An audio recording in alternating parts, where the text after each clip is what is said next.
جهان است و دورم چین و صبورم دل از خفای تو رفت و نیامد. اوازخوان جوان امید بخش بهروز میرزایف با سرودن چنین ترانه‌های دلنشین میخواهد در دل و دیده ها جای بگیرد. صدای شما را بیشتر شباهت میدیم به صدای هنرمند منصور. من منصور تقلید نمیکنم. ممکن یک شیرینی باشد که به صدای او مانند است. در وقت مکتب زیادتر ترانه تو عزیز دلمی را می‌شنیدیم. گل من ای نازنینم تو عزیز دلمی، تو عزیز دلمی، تو عزیز دلمی، داغی بروی این دل است تو. متن والا داشتن سرود برای بهروز میرزایف اهمیتی مخصوصی دارد.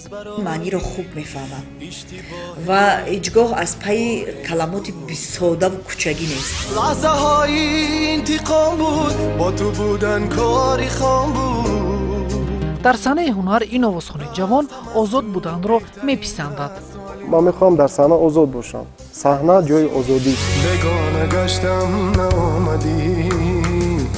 در برنامه نوبتی هنر اویدی هنر برای سرانده جوان بهروز میرزایف قصه خواهیم کرد. بهروز شما در حیات بار گیره کردید؟ گریه کردن نمیتوانم تماما. گریه نکن، گریه نکن. شام یک شنبه تنها در تلویزیون دوشنبه. هر لحظه در جانم